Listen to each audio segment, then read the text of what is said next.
কৃষ্ণ বন্ধুরা, আশা করি তোমরা ভালো আছো। আমিও ভালো আছি। আর আজকে দেখো, খুব মিষ্টি খেতে ইচ্ছা হচ্ছে। মিষ্টি তো আর বানিয়ে খেতে পারবো না, ওর জন্য এখন মিষ্টি মিষ্টি একটা কিছু বানাবো। তার জন্য আমি এখানে নিয়েছি 1 কাপ ময়দা আর 1 কাপ আটা নিয়েছি, আর একটু বেশি করে চিনি দিয়েছি। বেশি বলতে 2 চামচ চিনি দিয়েছি, আর পরিমাণ মতো লবণ দিয়েছি।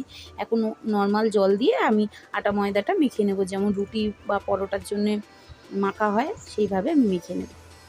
আটা আর ময়দাটা বেশ ভালো করে মেখে নিয়েছি, নিয়ে কিন্তু এরকম ছোট ছোট করে লিচি করে নিয়েছি। আর নিয়েছি এখানে 200 গ্রাম ছানা নিয়েছি, এরকম গোল করে মানে খুমি করেছিলাম করে, আর এর মধ্যে একটু ছানা দিয়ে দিয়েছি, দিয়ে বেশ এইভাবে তো এরকম লম্বা লম্বা মতো করে আমি বানিয়ে নিচ্ছি। আর ওদিকে কিন্তু আমি কড়াতে দুধ বসিয়ে দিয়েছি, দুধ প্রায় ফুটে এসছে। এখন এরকম করে আমি সব বানিয়ে নেব। এতগুলো কিন্তু বানানো হয়েছে।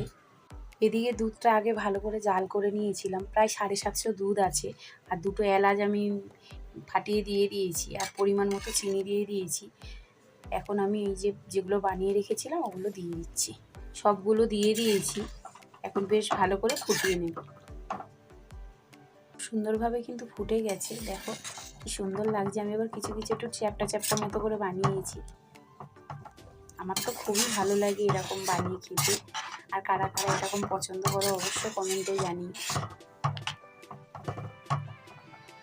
বেশ অনেকক্ষণ ধরে ফুটিয়ে নিয়েছি, এখন আমি নামিয়ে নেব।